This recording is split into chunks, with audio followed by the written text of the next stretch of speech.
नमस्कार दोस्तों, संभव क्लासेज में फिर आपका स्वागत। मैं हाजिर हूं आपका दोस्त जीआर चौधरी, फिर आपसे कुछ महत्वपूर्ण बातें शेयर करने के लिए, महत्वपूर्ण बातें करने के लिए। आज हम बात करेंगे राजस्थान से संदर्भित एक महत्वपूर्ण बात, राजस्थान के संवैधानिक निकायों की हम बात को स्टार्ट करेंगे इस क्लास में। और राजस्थान के संवैधानिक निकायों को एक से ज्यादा क्लासों में हम देखेंगे, निश्चित तौर से छोटी छोटी क्लासें रखेंगे क्योंकि ताकि हम बोर भी नहीं हो और आनंद से हम पढ़ भी सके। देखो, संवैधानिक निकायों से सीधी सी बात यह होती है कि ऐसे निकाय आयोग जो जिनका प्रावधान, जिनसे संबंधित व्यवस्थाएं है वो संविधान में की गई है, तो उनको संवैधानिक निकाय कहा जाता है। अब संवैधानिक निकायों में जैसे क्लास में क्या पढ़ेंगे, हम पढ़ेंगे राजस्थान लोक सेवा आयोग के बारे में, हम पढ़ेंगे सूचना आयोग के बारे में, हम पढ़ेंगे चुनाव आयोग के बारे में, हम पढ़ेंगे मानवाधिकार आयोग के बारे में, हम पढ़ेंगे महिला आयोग के बारे में, हम इसके अलावा और भी जितने भी संवैधानिक निकाय है उनके बारे में हम पढ़ने की कोशिश करेंगे, समझने की कोशिश करेंगे आखिर है क्या और कहां से सवाल आते। सबसे पहले बात करें हम तो बात करेंगे हम राजस्थान लोक सेवा आयोग की। राजस्थान लोक सेवा आयोग की मैं बात करूं तो राजस्थान लोक सेवा आयोग के बारे में आपको सामान्य सा परिचय तो हो गए होगा। यदि तैयारी कर रहे हो तो सबके मन में यही होती है कि आरपीएससी मुझे ज्वाइनिंग दे और एग्जाम आरपीएससी करवाती है, आरपीएससी ज्वाइनिंग दे दे मुझे, तो मेरी नौकरी पक्की है। तो नौकरी की तैयारी कर रहे हो तो आरपीएससी के बारे में तो रूबरू हो।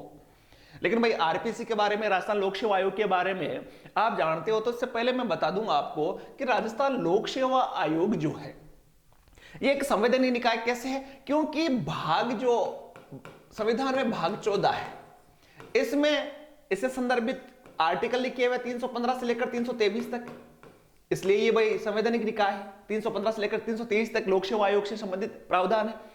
ये केवल लोक सेवा आयोग से संबंधित प्रावधान है, चाहे संघ लोक सेवा आयोग हो चाहे राज्यों के लोक सेवा आयोग हो, कॉमन यही आर्टिकल है।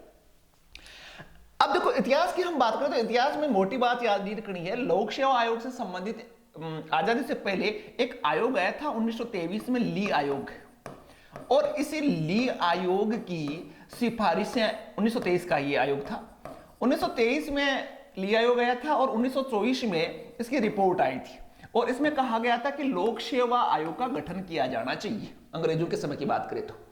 इसलिए 1926 में लोक सेवा आयोग, संघ लोक सेवा आयोग का निर्माण हुआ, आजादी से पहले की बात है।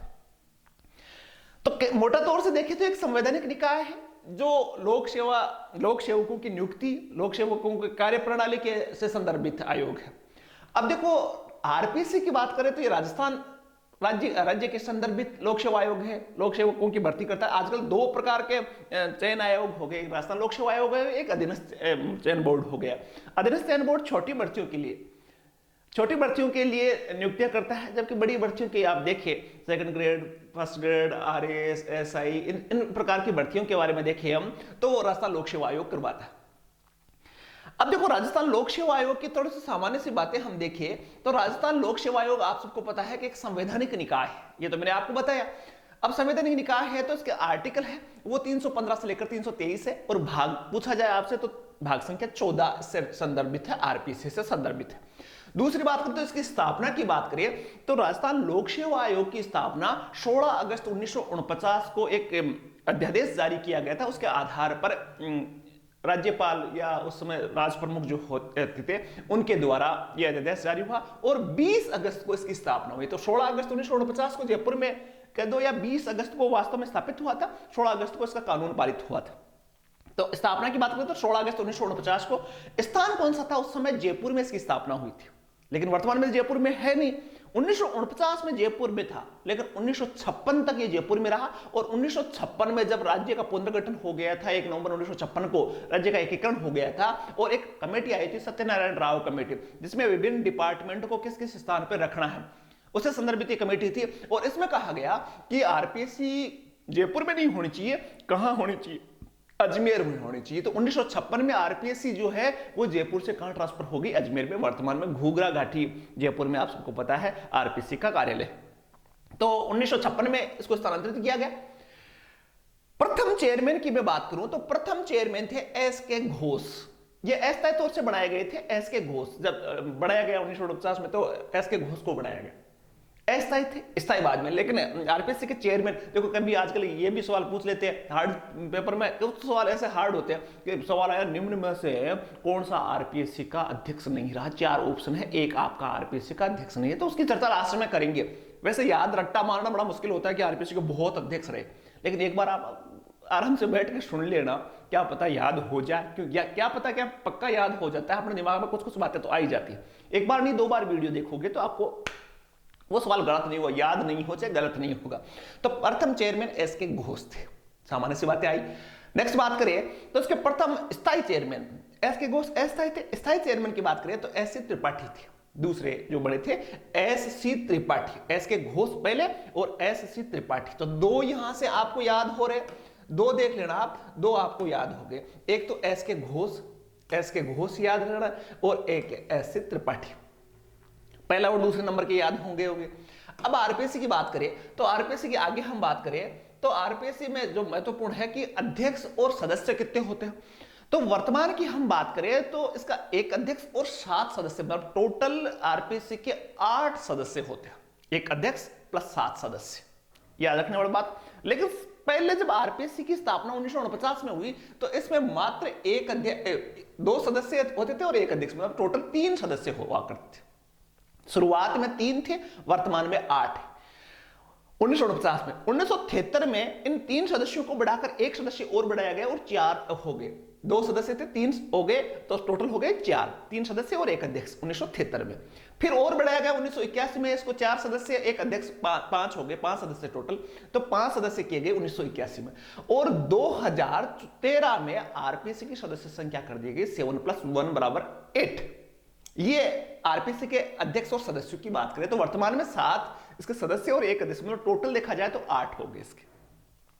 अब देखो 8 सदस्य होते कौन कौन है, तो 8 सदस्यों में से मैं बता दूं 8 जो होते हैं इनमें से किनको बनाया जाता है। तो मैं आपको याद रखने वाली बात है कि इनमें से आधे सदस्य ऐसे होते हैं जो संघ या राज्य के अधीन सेवाएं दे चुके हो 10 साल से अधिक, जैसे मान लो कोई आरएएस है, कोई आईएएस है, तो ऐसे जो 10 साल तक रहे हुए हैं उनको आरपीएससी के आधे सदस्य उनमें से बनते हैं।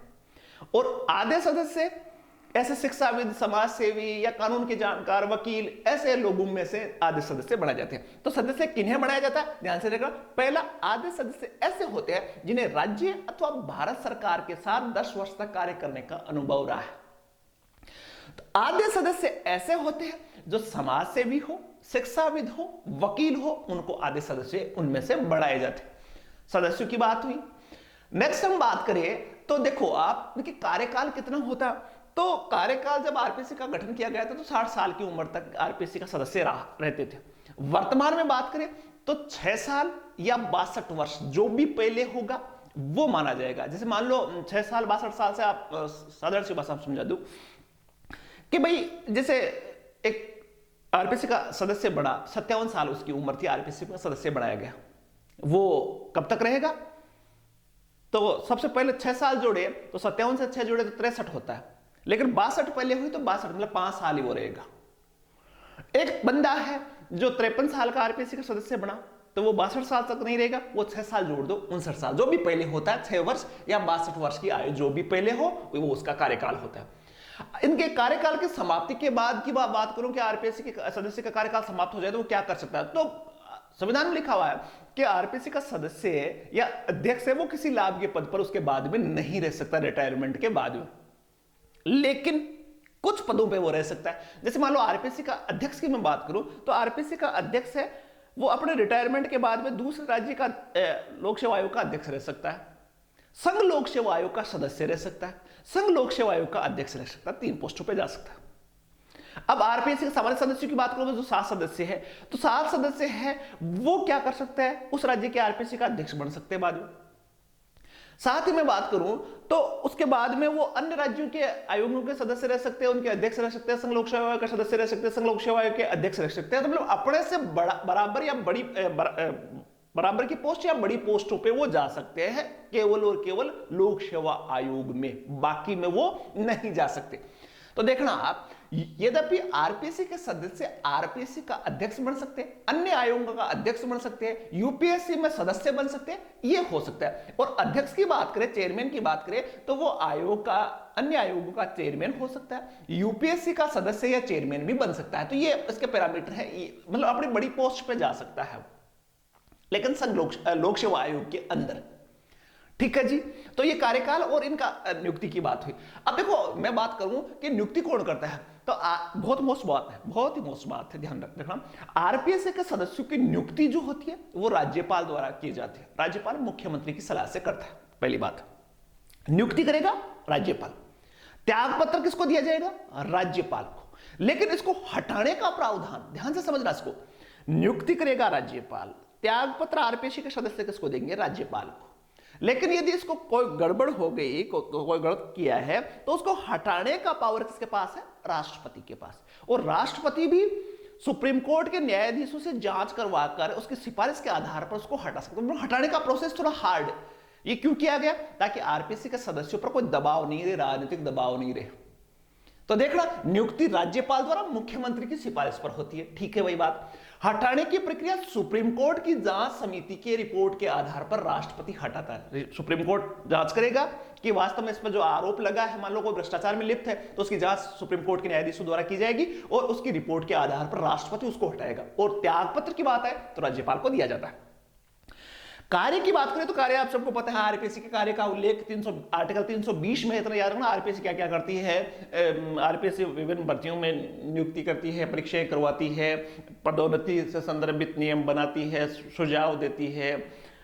तो इस प्रकार के काम है, और इस प्रकार के काम आर्टिकल 320 में है दिए गए हैं। छोटी सी बात याद रखना। आर्टिकल अपने को मैं अभी आपको अलग अलग आर्टिकल नहीं बताऊंगा, 315 से लेकर 323 तक आर्टिकल, इसमें आपको पढ़ने की जरूरत नहीं। जहां आरपीएससी लिखी हुई है, कोई आर्टिकल ज्यादा पूछे नहीं जाते। आर्टिकल पूछे जाते हैं वहां उन एग्जामों में जहां कॉन्स्टिट्यूशन से संबंधित कोई आर्टिकल टॉपिक आपके सिलेबस में जुड़ा हुआ है। बस इतना सा याद रखना, 320 आर्टिकल में कार्यों का उल्लेख है। अब देखो, सबसे मोटी बात है कि यार आरपीएससी के अध्यक्षों की बात करें तो आरपीएससी को अध्यक्ष याद रखना बड़ा मुश्किल है। लेकिन फिर भी आप ध्यान से सुन लेना, आरपीएससी के अध्यक्ष जो पहले चेयरमैन बने थे वो एस के घोष अस्थायी थे। आपको सबको पता है 1/4/1949 से लेकर 50 तक ये रहे। इसके बाद में दूसरे में मैंने बताया एस त्रिपाठी बने थे। तीसरे थे डीएस तिवारी, नाम सुनते रहना आप, डीएस तिवारी। चौथे थे एम वर्मा, ये याद रख लेना। पांचवें थे आपके एल जोशी। छठे थे वीवी नार्लिकर। सातवें थे आरसी चौधरी। आठवें थे बीडी माथुर। नौवें थे आरएस कपूर। 10वें थे मोहम्मद याकूब। 11वें थे आपके एचडी गुप्ता। 12वां था आरएस चौहान। 13वां थे एस अयप्पा। उसके बाद में डॉक्टर दीनदयाल। उसके बाद की हम बात करें तो जेएम खान। इसके बाद में एस सिंगारिया, और इसके बाद में यतेंद्र सिंह और हनुमान प्रसाद, पीएस यादव, देवेंद्र सिंह, एनके बेरवा, जीएस टोक, एचएन मीणा। इसके बाद में सीआर चौधरी। इसके बाद में एमएल कुमावत। इसके बाद की बात करें तो हबीब खान गोरान। इसके बाद में आरडी सैनी। इसके बाद में ललित के पंवार, और इसके बाद में श्याम सुंदर शर्मा, और इसके बाद में राधे श्याम, और वर्तमान भूपेंद्र सिंह यादव, और वर्तमान में है संजय कुमार श्रोत्रिय। ये यहां तक के याद रखना। इसमें से मैंने कहा कि सवाल इस प्रकार आ सकते हैं, स्क्रीनशॉट ले सकते हो आप, देखने की कोशिश करना। 1-2 बार आप जरूर पढ़ लेना स्क्रीनशॉट में। यदि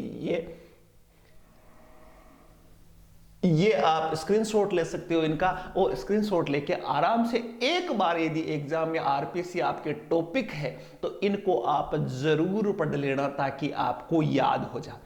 तो ये पहला भी आना चाहिए, लास्ट वाला भी आना चाहिए, लेकिन बीच में से पूछ ले तो फिर आपको ये याद रखना पड़ेगा। तो आरपीएससी की छोटी सी जानकारी थी, इससे ज्यादा मेरे ख्याल से नहीं पूछी जाती। इससे ज्यादा पूछा जाए तो आपके आर्टिकल 315 से लेकर 23 तक, लेकिन बहुत कम संभावना होती है ये पूछने की। और वो पॉलिटिकल साइंस का जब चैप्टर चलेगा तो उसमें हम डिटेल से समझेंगे। तो आरपीएससी की इतनी जानकारी, आरपीएससी के अध्यक्षों को 2 बार जरूर पढ़ लेना आप, क्योंकि उसमें से गलत होगा नहीं। फिर आप एक बार पढ़ लोगे, याद नहीं हो, निश्चिंत रहना, आप इसको एक बार पढ़ लेना। अब देखो, इसके बाद की बात करें हम, तो इसके बाद की बात करें तो हम पढ़ेंगे राज्य सूचना आयोग, राजस्थान राज्य सूचना आयोग।